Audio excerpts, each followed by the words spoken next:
Magandang oras po sa inyong lahat. Isang mapagpalang pagkakataon na naman ang binigay ng ating Panginoon upang tayo magsama-sama sa programang Oras ng Pag-aaral. Kami po ay nagagalak na kayo aming makasama muli sa ating pag-aaral ng Salita ng Diyos.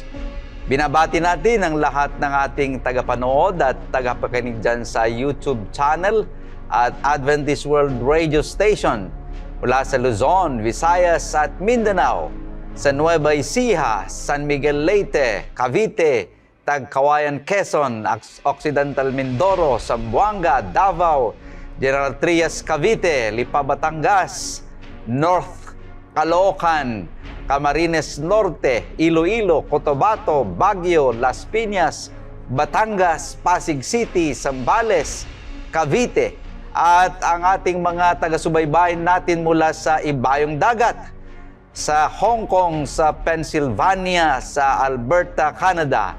Sana'y pagpalain kayo ng ating Panginoong Diyos.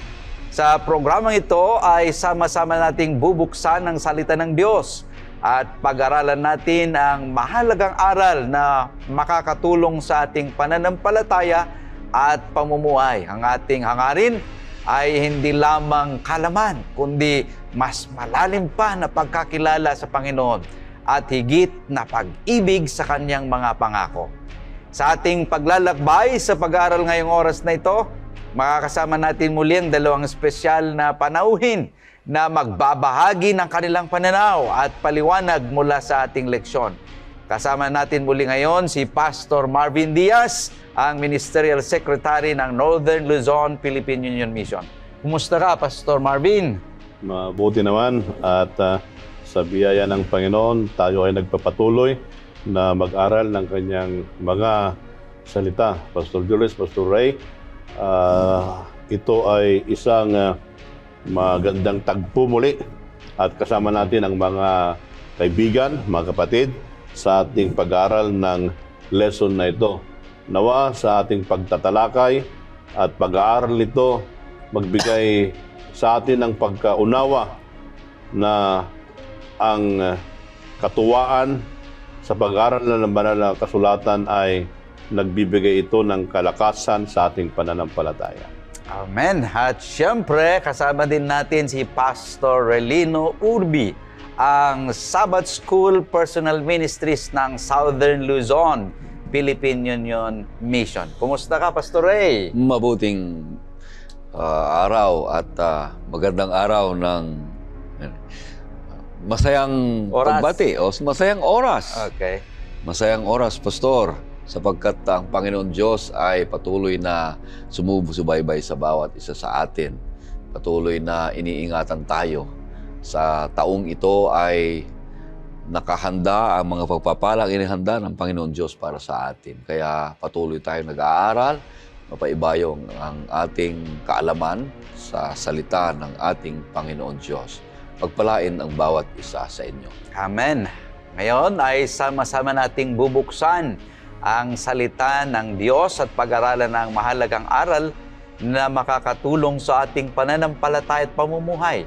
Ang ating hangarin ay hindi lamang kalaman, kundi mas malalim pa na pagkakilala sa Panginoon at higit na pag-ibig sa Kanyang mga pangako. Tayo ay nasa unang trimestre pa rin sa taong 2026 sa ating pag-aaral na may pamagat Pinagkaisa ang Langit at Lupa, si Kristo sa Filipos at Colosas. Tunay na kamanghamanghang ang patuloy nating paglalakbay sa mas malalim na pagkaunawa sa mga banal na kasulatan. Ngayon, tayo ay maganda at sabay-sabay nating simulan ang ating pag-aaral ng leksyon. Kaya't inihikayat kong lahat na ilabas na ninyo ang inyong mga Biblia at sumunod sa ating pagbubulay-bulay ng mga ginintuang salita ng ating Panginoong Diyos. At upang tayo gabayan ng Espiritu Santo, tayo po muna ay manalangin. Hilin natin si Pastor Ray na pangunahan tayo sa panalangin. Tayo manalangin, O Panginoon Diyos, napakabuti niyo sa amin sapagkat pinagkaloob niyo ang panahon, ang oras na ito upang pag-aralan na naman namin ang iyong mga salita.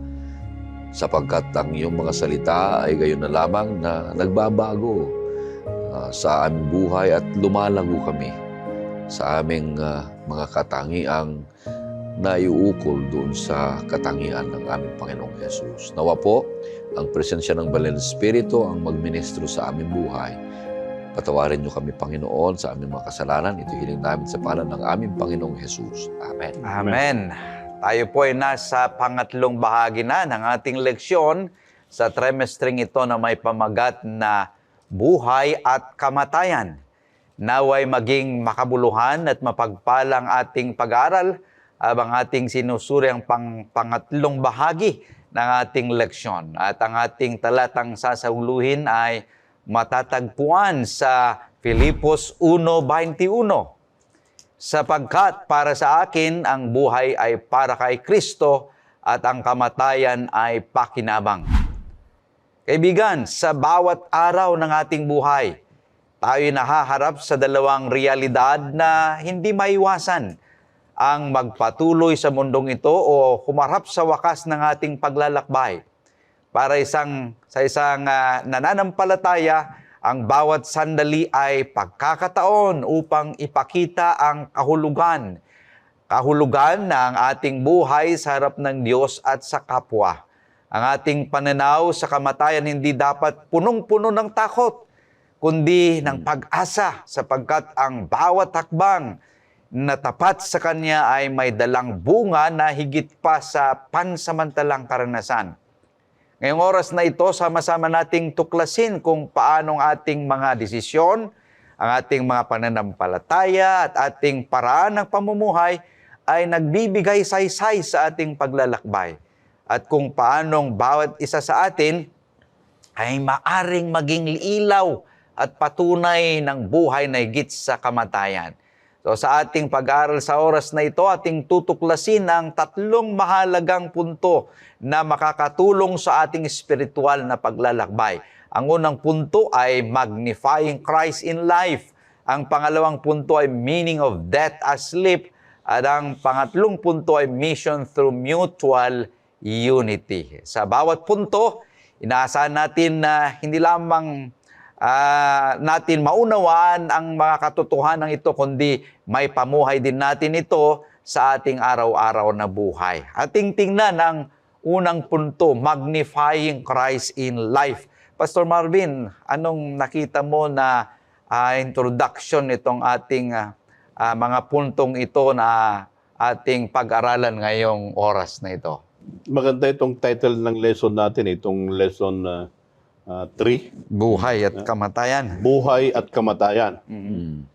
Ano kaya ang hadikain? What is the objective ni Pablo dito?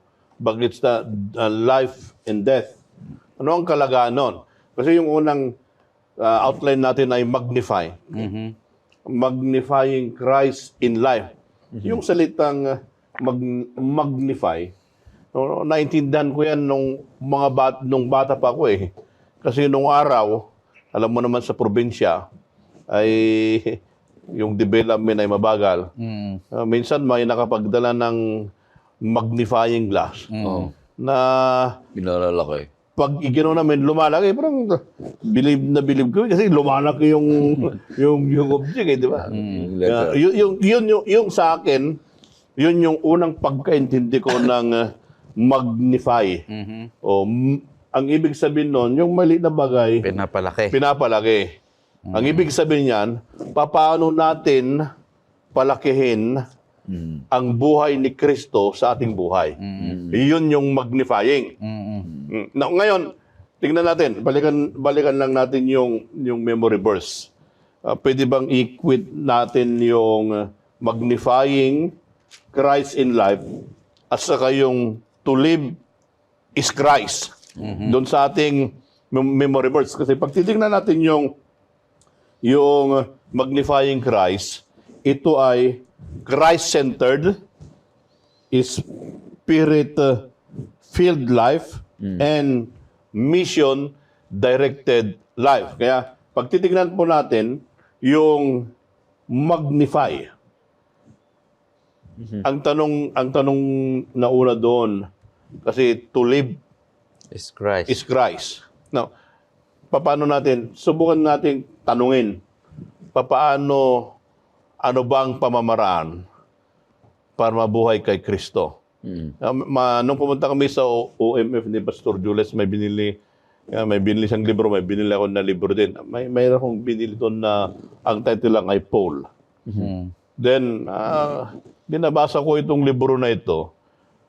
At doon sa experience ni Paul, doon sa Acts 9, sa Gawa 9, doon yung encounter niya kay Jesus Christ. Very passionate siya. Pero passionate siya doon sa dati, sa Judaism, pinipersecute ng Kristiyano. Yun yung kanyang passion. Then at the crossroad, ano nangyari sa kanya? Yung kanyang passion na ibaling sa iba. Na ibaling kay Kristo. Kaya, from persecutor to church planter. Diba? Yun yung buhay ni Pablo. Kaya ngayon, yung kanyang sinasabing to live is Christ. Now, in a practical sense, paano tayo mabuhay ayon kay Kristo? Una, natitignan natin doon, mga kaibigan, ay be rooted in the Word of God. Ngayon, pinopromote natin yung tema natin itong taon na ito, yung grounded in the Bible, focused on the mission. Yeah. Kaya mahalaga yung be rooted, be grounded in the Word of God. Yun yung una doon, to live in Christ. Pangalawa doon, let us have a prayer life. Later on, sa ating pag-aaral, makikita natin yung emphasis ni Paul doon sa panalangin. At hindi lang yon, we need also to obey. Obedience. Kasi to live in Christ. Papasa sabihin mo, minamahal ko ang Panginoon. Suwail ka naman. Di ba? It's equal contradictory yun. Then, ang pangapat doon ay we do service. Maganda nga si Pastor Jules, si Pastor Ray, ito ay under nilang ECS Adventist Community Services. To live in Christ is to serve. Si Paul, sinasabi niya dito na when we do service, we put others first than ourselves. And at sa kasunod doon ay we share the gospel. Kaya yung emphasis natin, grounded in the Bible, sabi ko kanina, grounded in the Bible, then focused on the mission. That's the part of sharing. Kaya makikita natin, of all this one, bakit naisabi ni Pablo na nag-Ilocano tuloy ako. Bakit nasabi ni Pablo na to live in Christ? Yung kanyang naranasan, the trial, yung trial sa kanyang buhay, yun ang nag-reframe sa kanya na mamuhay kay Kristo. Kaya nga joy yung natin yung joy. Kaya ito rin sa ating mga kaibigan, yung mga suffering sa ating buhay. We need to count that as joy to reframe us para sa ganon mamuhay tayo ayon kay Kristo. Kaya ang emphasis ni Paul, to live is Christ, that is magnifying Christ in the life of the person. Yun ang magandang punto. Kung paano mabuhay si Kristo ay sa iyong buhay, paano si Kristo ay mabubuhay sa iyo ay you magnify. Paano yon, mga kapatid, ay nagdadagan ko yun sa Galatia 2:20 na mayroon siyang sinasabi doon na isang sikreto na para ang bawat isa ay mabuhay kay Kristo. Ako'y ipinakong kasama ni Kristo at hindi na ako ang nabubuhay, kundi si Kristo ang nabubuhay sa akin. At ang buhay na kinabubuhay ko ngayon sa laman ay ikinabubuhay ko sa pamagitan ng pananampalataya sa Anak ng Diyos na sa akin ay nagmahal at nagbigay ng kanyang sarili dahil sa akin. Yun, kumpleto na lahat. Na ang bawat isa sa atin, kung nais nating si Kristo ay mabubuhay sa atin, at imamagnify natin ang kanyang buhay, ay hindi na ako nabubuhay kundi si Kristo ang nabubuhay. Paano yon? Anong gagawin? Lahat ng iyong nais ay tungo doon sa kalooban ng Panginoon Diyos. Lahat ng iyong gusto, lahat ng iyong plano, lahat ng iyong isip, lahat ng iyong pagkilos, pananalita, ay gaya doon sa katangian at buhay ng ating Panginoong Hesus. So, maging kagaya tayo ng ating Panginoong Hesus. Lagi ang desisyon natin ay salungat. So, kailangan mong mabuhay kay Kristo, kailangan mong lahat ng desisyon mo ay sang-ayon kay Kristo. O ito ba'y sang-ayon kay Kristo ito? Ito ba'y kalooban ni Kristo? Yan yung mga nasa isip ng isang taong nabubuhay kay Kristo, na nagpapakita ng tunay. Ngayon, ang problema ito ay ang tanong, paano mo alam na si Kristo ay buhay sa iyo? Paano mo alam na si Kristo ay nabubuhay sa iyo? At saka, paano mo sigurado na ikaw ay na kay Kristo din? Nandyan sa banal na kasulatan, basahin mo, Pastor, sa 1 John 3:24, napakasimple. 1 John 3:24. Ito yung isang bagay na dapat malaman natin kung paano mo alam na si Kristo ay nasa sa iyo at ikaw naman ay na kay Kristo. At ang tumutupad ng kanyang mga utos ay nanatili sa kanya. At siya sa kanya. At dito'y nakikilala natin na siya ay nanatili sa atin sa pamagitan ng Espiritu na kanyang ibinigay sa atin. Yun, kompleto. Na sa pamagitan ng pagtupad ng kautusan niya, yung kalooban niya, yung nais niya, ay naninigurado ka, tiyak ka, na si Kristo ay buhay sa iyo. Kasi yung salita niya, yung kautusan niya, tinutupad mo, nakikita sa iyo. At yun naman ang isang kasiguruhan na ikaw ay na kay Kristo. Si Kristo ay nasa sa iyo, ikaw naman ay na kay Kristo. So, dual way na nandyan na siguradong tiyak. Bakit? Yung kalooban ni Kristo ay nasa ating puso na nagbabago at sa ating isip na nagbabago tungo sa Christ-likeness na resulta ng magnifying. Ito yung pagpapalago, yun yung palalakihin yung buhay ni Kristo sa ating buhay, Pastor. Habang tinitingnan ko at pinag-aaralan yung inyong mga sinasabi, kay Pablo nakita ko na ang paghahanap ng kaligayahan ay ang paghahanap sa ating Panginoong Hesukristo. Yun yung kanyang kaligayahan sa kanyang buhay. Kanya't siya ay hopeful, meron siyang pag-asa kahit nasa uncertainties, kahit na nung dumarating sa buhay, nandun man siya sa kulungan, siya man ay bibitayin at mamamatay at alam niyang mamamatay, ay meron siyang pag-asa na pinanghahawakan dahil nasa kanya si Kristo. Nasa kanya ang pinagmumulan ng kaligayahan.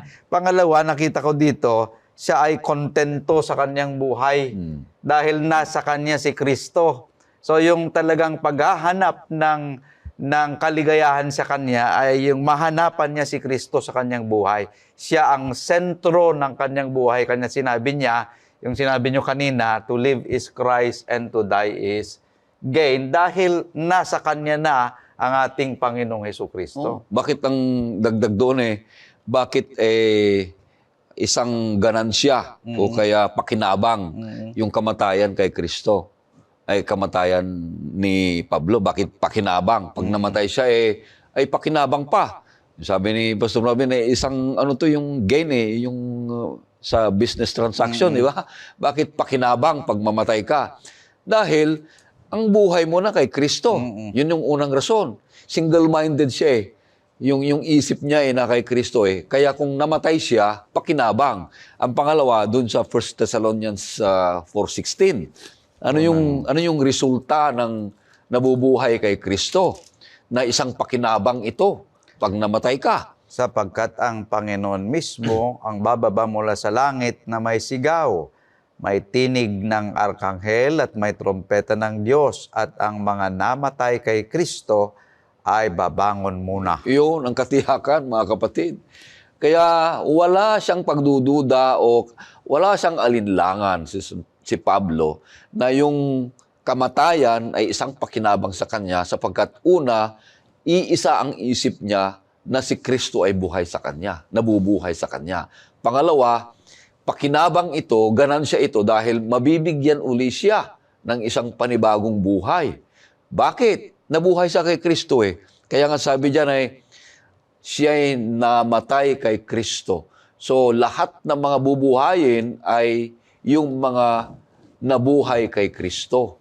Bakit? Nung sila'y namatay, tinawag na namatay kay Kristo. So lahat na bubuhayin ng ating Panginoong Yesus sa kanyang pagdating ay yung mga taong nabuhay kay Kristo. Hindi ka katawaging namatay kay Kristo kung hindi ka muna nabubuhay kay Kristo. Magandang punto yon na ang bawat isa sa atin ay maintindihan para ang bawat isa habang tayo naghihintay ay sikapin natin, mga kapatid, na tayo ay mabuhay kay Kristo kagaya ng San Pablo na isang pakinabang pag tayo namatay. Kaya kung tayo namatay, ay ready tayo for resurrection. Pag hindi tayo namatay at nadatnan tayo ng Panginoong Yesus, ay ready tayo for translation ang sinasabi. Kanya maaari natin sabihin na kapag ang tao ay na kay Kristo at kanyang pinalwalhati ang si Kristo sa kanyang buhay, ay siya'y nakahanap ng contentment imbes na insecurity. Siya'y nakahanap ng peace instead of worry. At siya'y nakahanap ng joy instead of fear.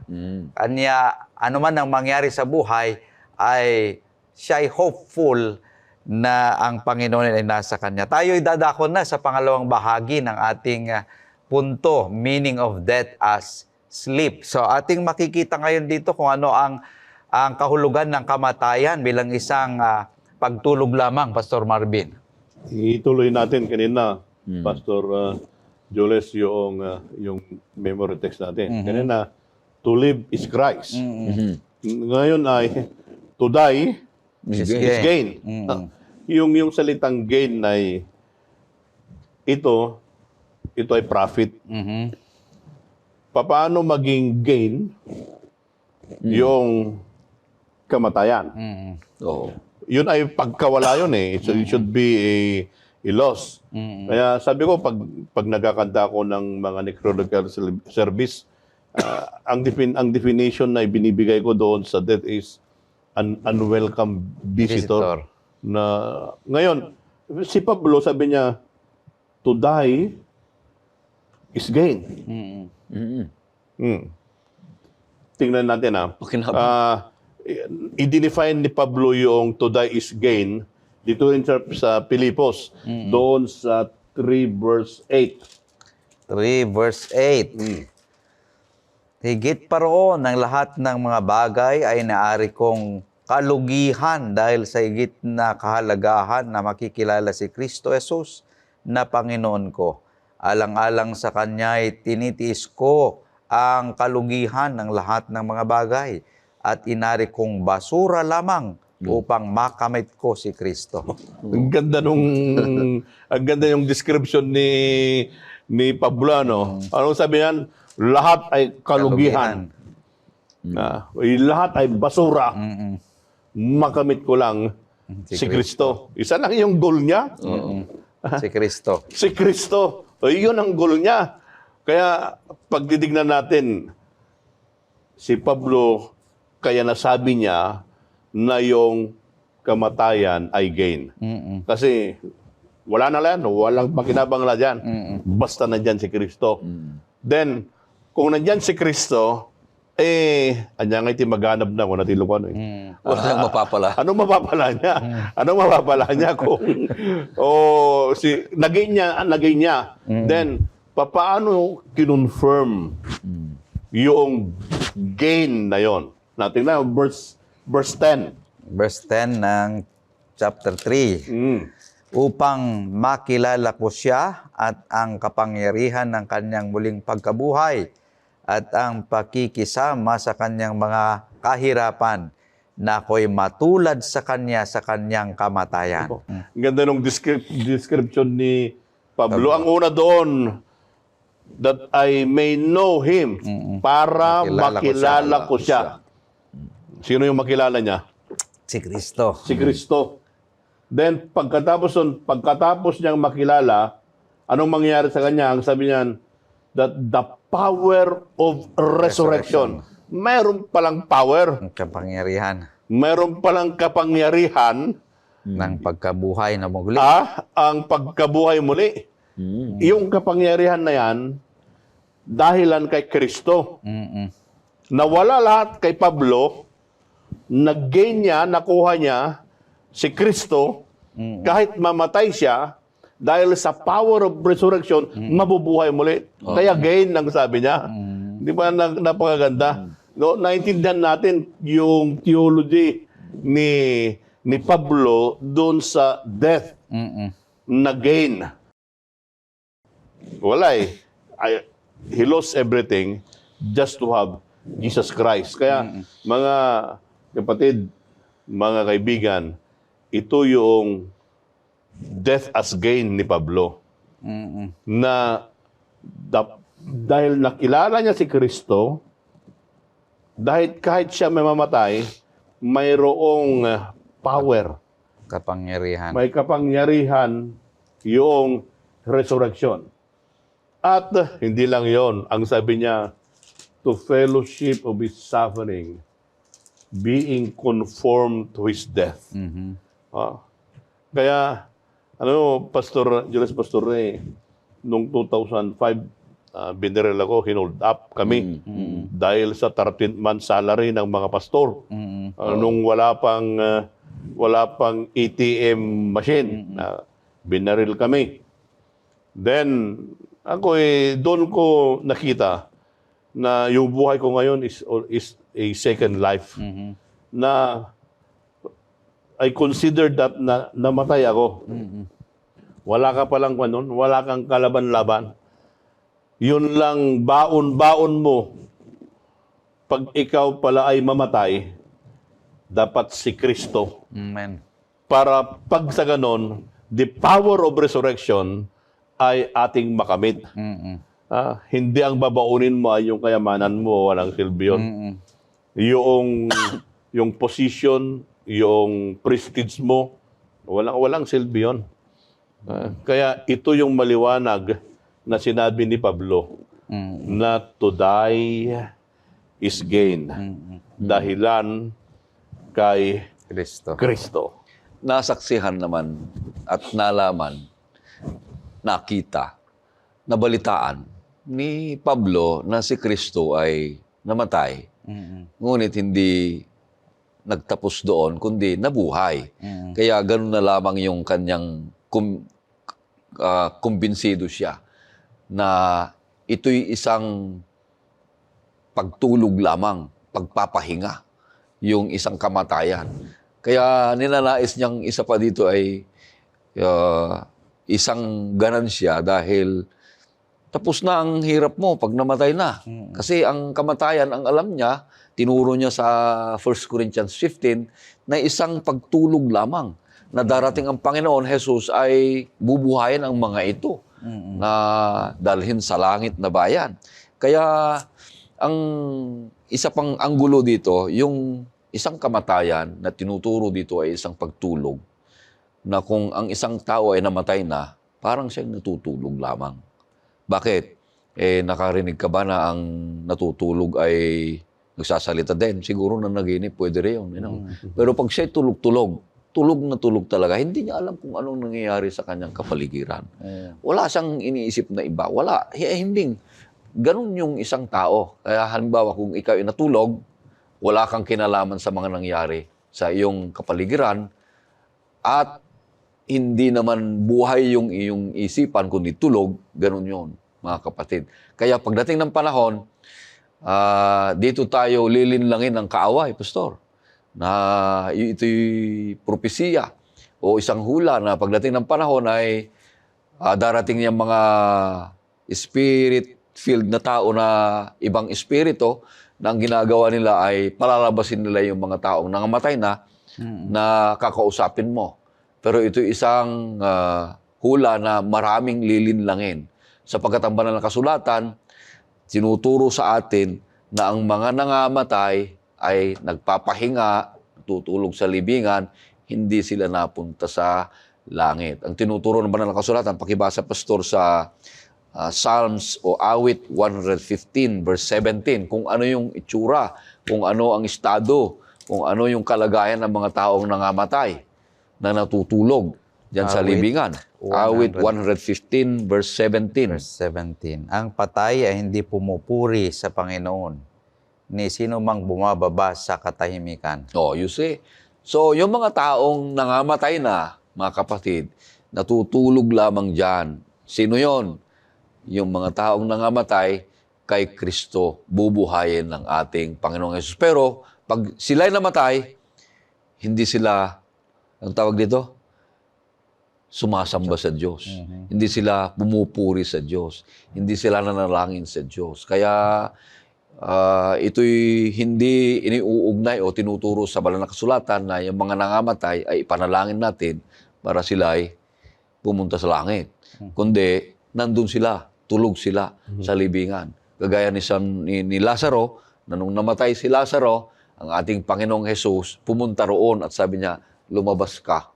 Hindi niya pinababa sa langit dahil doon si Lazaro nandoon sa libingan, wala sa langit nung namatay si Lazaro. Kaya ito isang babala sa atin at aral na ang kamatayan ay isang pagtulog at isang pakinabang. One time, Pastor Jules, Pastor Ray, na pagpupunta ko sa SM, na Mall, ang hinahanap ko yun ay yung book sale.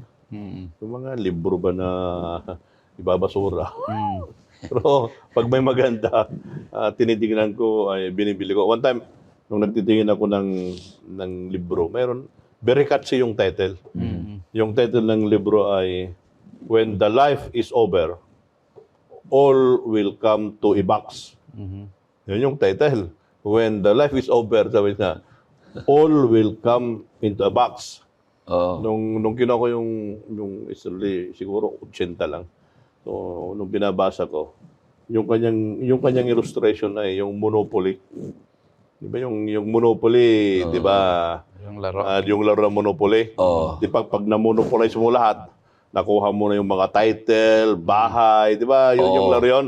So, pag na-monopolize mo na, yung mga kalaban mo, bankrupt na sila lahat. Sa'yo lahat yon. Yun ang kaya sabi niya, when the life is over, all will come to the box. Pagkatapos ng game, Doon lahat. kinuha niya, ilalagay mo dun sa lalagyan. Wala sa lalagyan. O, di tapos ang game. Nung gano'n ang buhay. When the game of life is over. Ito yung buhay natin ngayon, di ba? When the life of game is over, saan tayo pupunta? Kabaong. Sa kabaong. Sa box. Kaya, box. Pero ang kwan doon, sabi mo kanina, Pastor Ray, na siguraduhin natin na when the life of the game is over, napupunta tayo doon sa box. Sama natin si Kristo. Baon-baon natin yung assurance that we will be resurrected again. Nung unang siglo, kasi Pastor Marvin at Pastor Ray, ang grim adversary ng bawat isa ay yung kamatayan. Ito yung kinakatakutan ng bawat isa sa kanila. Ngunit nung namatay ang ating Panginoong Hesukristo, na bago yung pananaw. Kanya't ito yung pinapamahagi ni Apostol Pablo sa mga taga-Pilipos at Colosas na sinasabi dito na sa verse 11, yung binasa kanina karugtong na pinabasa ni Pastor Marvin, chapter 10, na makilala niya si Kristo at ang kapangyarihan ng pagkabuhay.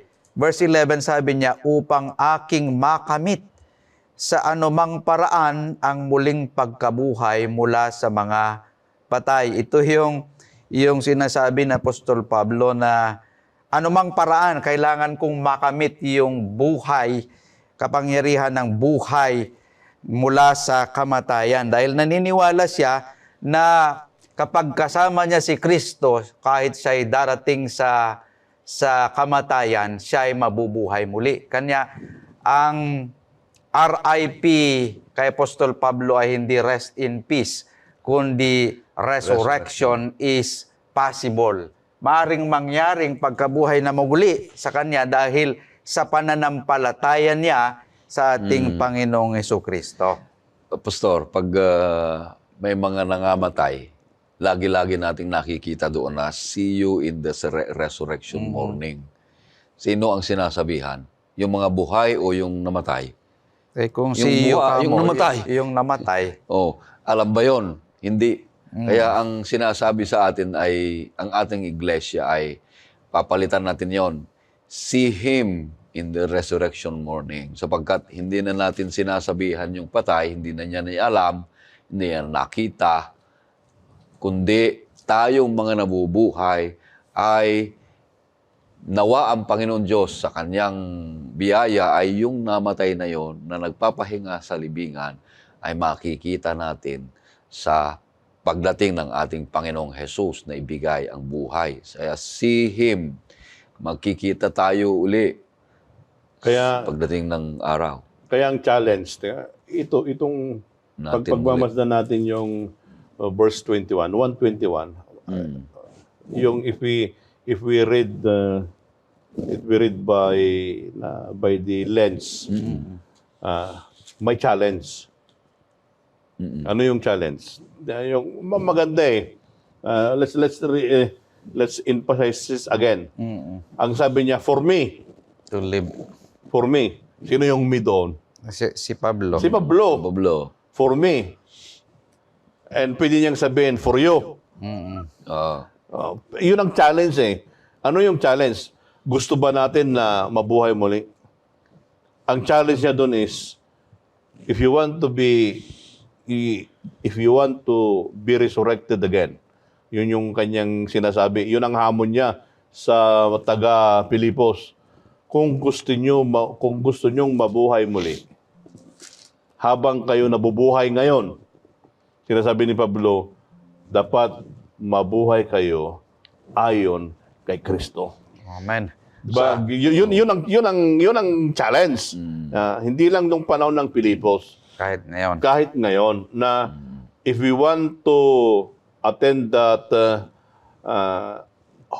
pag-asa, yung hope na yun, if we want to attend that hope, yung challenge is still, the challenge is the same.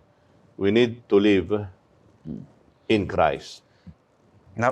Ito yung isa pa yung nakikita kong konsepto, di ba? Itong first chapter, punong-puno ng salitang 5 beses o 6 na beses si San Pablo na tungkol sa Ebanghelyo. Ito na yung pinakabuod ng Ebanghelyo na sinasabi niya. Ito yung pinakamataas. Sabi nga sa mga Tagalog sa Batangas, ito na yung singkad. Napakalalim yun, sabi ko. Ano yung singkad? Sabi ko, to the highest. So, ito yung singkad sa mensahe ni San Pablo dito sa chapter na ito. Na pagkatapos lahat ng Ebanghelyo, ang pinakamensahe niya sa Ebanghelyo ay verse 21 na ang buhay ko ay kay Kristo at ang mamatay ay isang pakinabang. Sabi niya. Napakaganda yung ating pag-aaral, mga minamahal. Nag-umpisa tayo doon sa kung paano natin i-magnify ang ating Panginoong Jesucristo sa ating buhay. At pagkatapos nakita natin yung kahalagahan at yung kung anong ibig sabihin ng kamatayan na bilang isang pagtulog. Ngayon, anong relasyon ng mga ito doon sa pangatlong punto natin na mission through mutual unity? Anong relasyon nito doon sa ating pinapag-aralan na una at pangalawang punto? Yan ang maganda, Pastor Julius eh. Kasi pag namatay ka na, unahin ko muna yung kamatayan. Pag namatay ka na, period. Wala ka nang alam. Pag namatay na eh. Kaya paano natin i-bridge itong dalawang ito? Kasi yung pangatlong outline po natin ay mission through mutual unity. While living, we need to do The mission. the mission. Bakit? Pag tayo buhay na, mayroon ka bang babay burus na diyan sa Campo Santo? Pagpatay na. pagpatay na. Wala kang Bible study doon sa kampusan to. Kaya habang buhay pa, Gagawin mo na yung gagawin mo na yung Bible study kasi minsan ang nangyayari ay magpapakatino na ako pag matanda na ako. Now, ano ba yung sinasabing mission through unity? Now, tingnan muna natin yung salitang unity. Ito bang sabi doon sa Filipos 1:27? ang inyo lamang pamumuhay ay maging karapat-dapat sa Ebanghelyo ni Kristo, na kahit ako ay dumating at kayo'y makita, wala man sa harap ninyo at mabalitaan ko ang mga bagay patungkol sa inyo, na kayo'y naninindigan sa isang espiritu, na may isang isipan, na magkakasamang nagsisikap para sa pananampalataya ng Ebanghelyo. Yung ganda yung description ni Pablo eh. Ang sabi dito, lalo na yung unang praise, di ba? Yung unang praise ay, only let your conduct be worthy of the gospel of Christ. Yung salita bang only? Wala nang iba. Wala nang iba. No, parang mahirap ito. Di ba? Wala nang iba. Wala nang iba. Oh. Only, sabi niya, only your conduct be worthy of the gospel of Christ. Kinakailangan, sabi niya, yung lang pag-ugali mo, jay kababalin mo, Yun lang. yun lang, Wala na. dapat synchronize doon sa gospel. Yun yung kanya eh, yun yung unity para then pagkatapos niyan, ang sabi pa doon na yan, I may hear of your affairs. Para marinig ko. Ano ba yung marinig ko? Good news ba or bad news? Balitaan ko. Mabalitaan ko. Kunyari tayong mga pastor, di ba? Minsan, pag yung mga tayo ang naging instrument doon sa conversion, kasi ang conversion sa Holy Spirit. Pero pag tayo ay naging kasangkapan ng isang tao sa conversion, then later on, malalaman natin na sila ay umalis sa pananampalataya. Di ba? Yung pagdating sa yon, bad news yon. Kaya sabi ni Pablo dito, I may hear of your affairs that you stand fast in. Spirit. One spirit. Ano pa? May isang isipan. One mind. Magkasamang nagsisikap para sa One in pananampalataya ng Ebanghelyo. Nagsisikap. Ang sabi doon, sa pananampalataya ng Ebanghelyo, one mind, one spirit, together. Yun yung unity. Then, anong nangyari? Together for the faith of the gospel. Minsan, itong Bible na ito, Pastor Julius, Pastor Ray, mga kaibigan, minsan yung Bible na itong hawak-hawak natin na ganito, minsan mahirap basahin. Lalo na pag pinabasa sa iyo ang Daniel at saka Revelation, parang kakamot ka sa ulo. Kamot ka sa ulo. Pero pag itong Bible na ito ay nababasa sa buhay ng isang mananampalataya, then the mutual unity ay mangyayari yan. Then the mission will be fulfilled. Kaya yun yung sabi ni Pablo. Isa lang. Anong isa lang? Only pala ang gamit. Wala nang iba. Yun lang. Only. Only yung pamumuhay. Yung lamang Pamumuhay ninyo dapat naaangkop na ayon doon sa Ebanghelyo. Ito yung kailangan ng Iglesia ng Filipos at Colosas na mensahe ni San Pablo sa bawat isa sa kanila. Ganon din sa atin na yung pagmimisyon para uunlad yung pag-iibanghelyo na sinasabi na binabasa sa atin ni Pastor Marvin na pananampalataya sa pag-unlad ng ibanghelyo ay yung pagkakaisa. Alam niyo mga kapatid, wala nang ibang gagawin, layunin na sirain ang iglesia kundi iyan pagkakaisa ni Satanas. Kailangan niyang sirain yung ating pagkakaisa. Kaya mapansin nyo, kung tayo ay mayroong plano sa iglesia na isang gawain, kadalasan may mga kumukontra dyan. May mga mahirap, may mga wala tayong budget, may mga kung ano-anong mga problema na dumadaan sa atin. Kaya minsan, humihinto na tayo, nawawala na tayo ng lakas o sigla dahil sa mga ganung mga bagay. Pero kung nagpapakita tayo ng tuluyang pagkakaisa, pagkakaunawaan, yung sinabi ay single-mindedness yun eh. Yung single-minded, yung isa lang.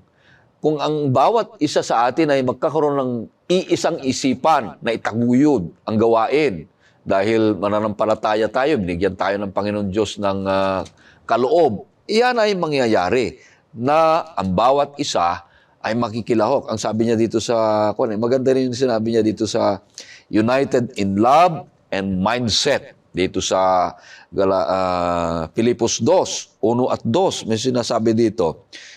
Verse 2, Pastor, sabi niya. Filipos 2:2. 2:2. Ay lubusin ninyong aking tuwa sa pagkakaroon ng gayunding pag-iisip. Yun. Magtaglay ng gayunding pag-ibig na magkaisa ng diwa at may isa lamang pag-iisip. Wow. So kung yung mga kapatid, tayo, ay yun yung direction natin. Iisa ang ating layunin, iisa ang ating pupuntahan, iisa ang ating, ang resulta ng ating gawain. Na kung yan ay tinatahak natin, yan ay ginagawa natin, ay mangyayaring ito'y isang pagpapala sa ating Panginoon Diyos. Yan ay isang warfare.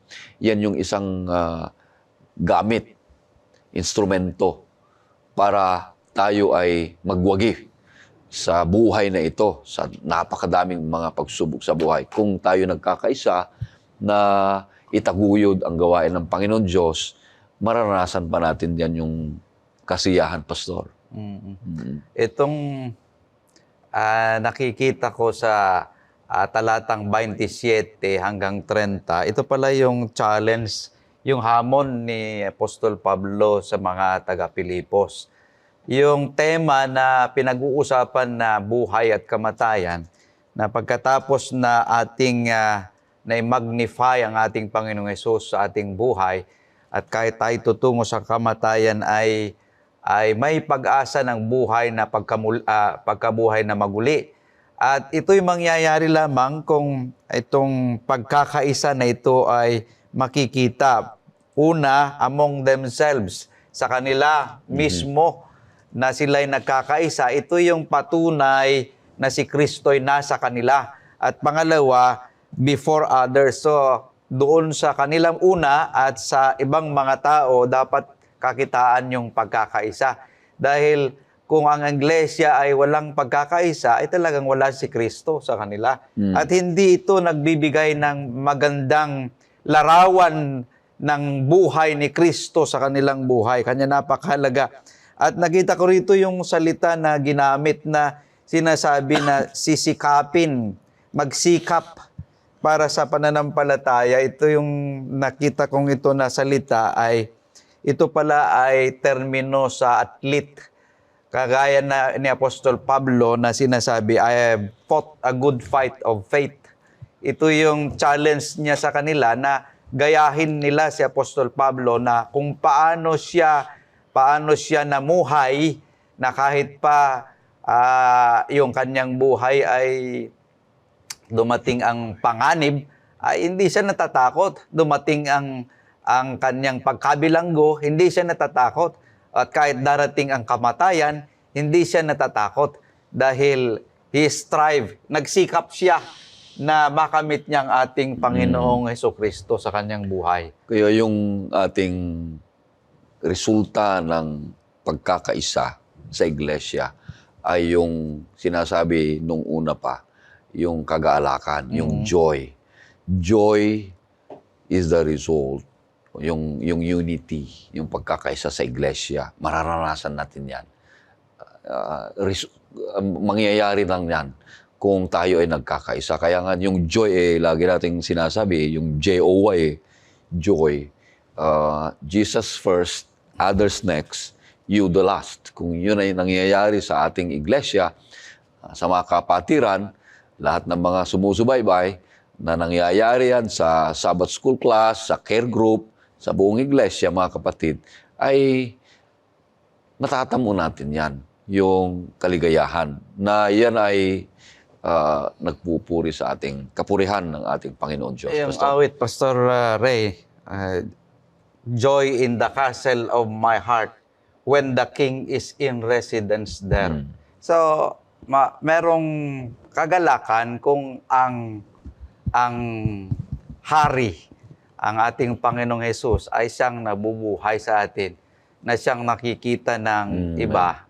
Ito yung misyon na ipapakita natin, yung misyon na ang Panginoong Jesus ay nasa atin. Kaya tandaan natin, Pastor Joris, Pastor Ray, na ito, si Pablo, ay in the midst of suffering. Kasi nandun siya sa kulungan. Diba?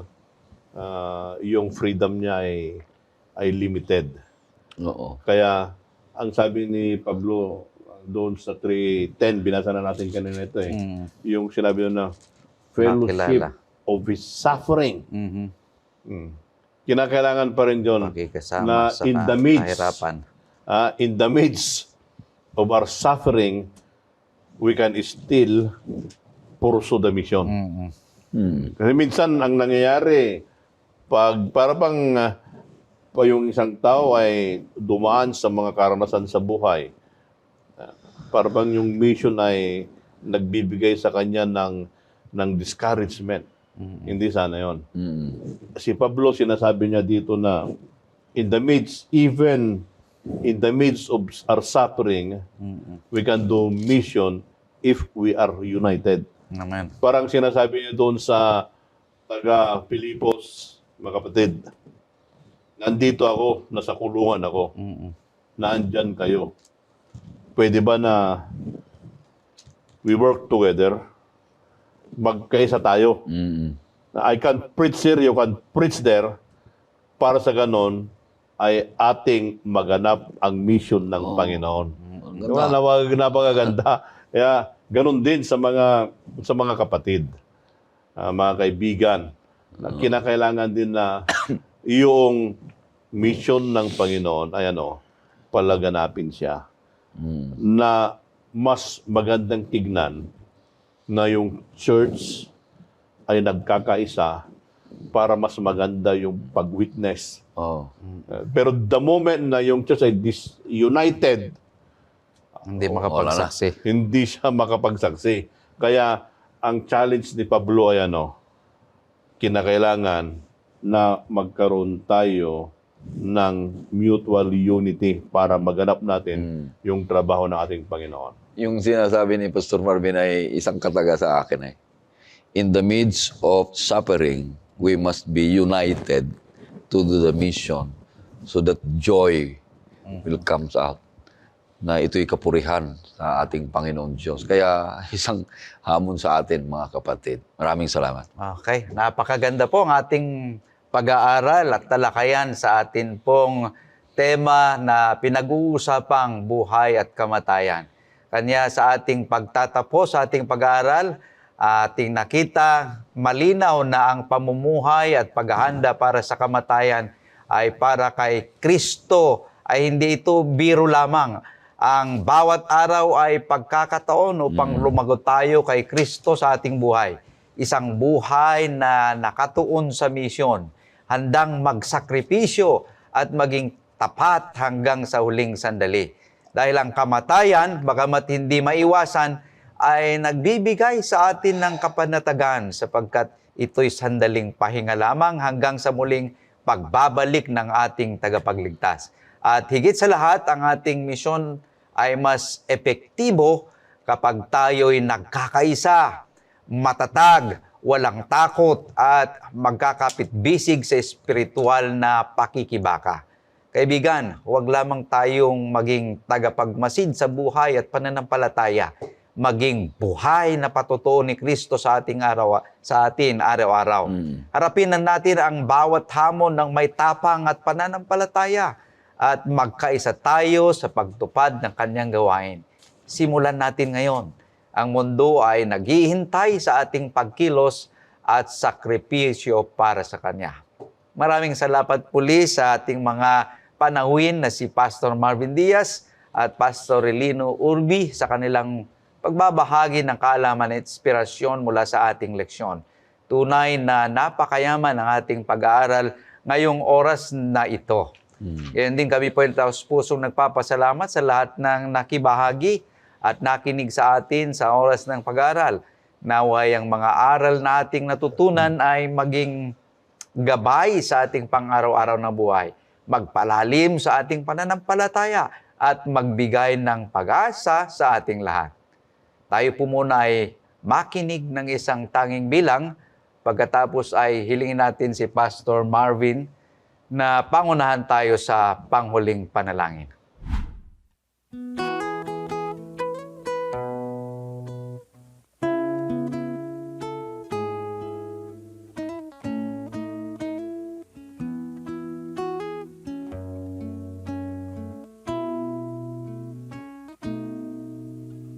Agos ng tubig sa batis ay lumalagaslas sa tabi ng bato, ito'y humahampas. Batis na walang tigil sa pag-agos na kung saan marami ang nabubuhay, marami rin namamatay. Agos ng batis sa buhay ng tao, tumatakbo sabay nito sa dagat na wagas ang tungo. Buhay natin sa Diyos nanggaling, sa Diyos mo rin itagubilin. Gamitin mo ang pagpapala sa buhay ng iyong kapwa.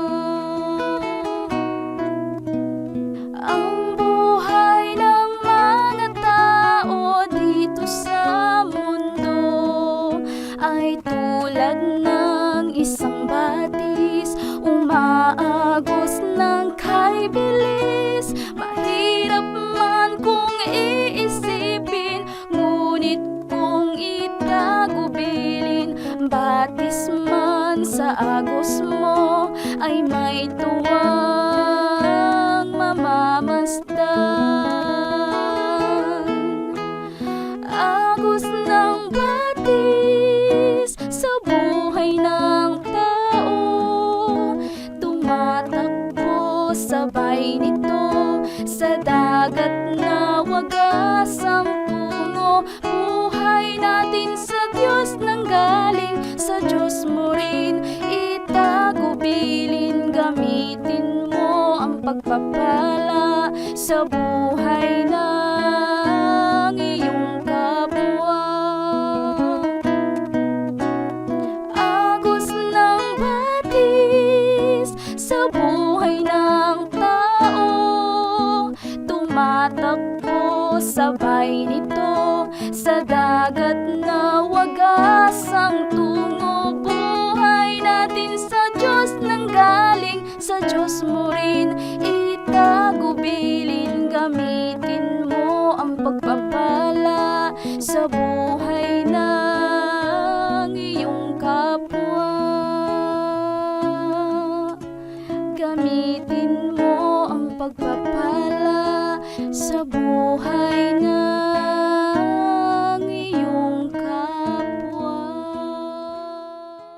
Dakilang Diyos, maray pong salamat sa napakayabong na pag-aaral na ibinigay niyo po sa amin. Na kinakailangan habang kami nabubuhay, mabuhay kami kay Kristo. At pag po kami namatay, ito ay ganansya. Panginoon, ito sana ang aming tanging pag-asa Yes. na mamuhay kami na kasama namin ang aming Panginoong Jesus. Maraming pong salamat sa pagdinig sa aming panalangin sa pangalan ni Jesus. Amen. Amen. Kaibigan, huwag po ninyong kalimutang muli na tayo magsama-sama sa susunod na edisyon ng Oras ng Pag-aaral.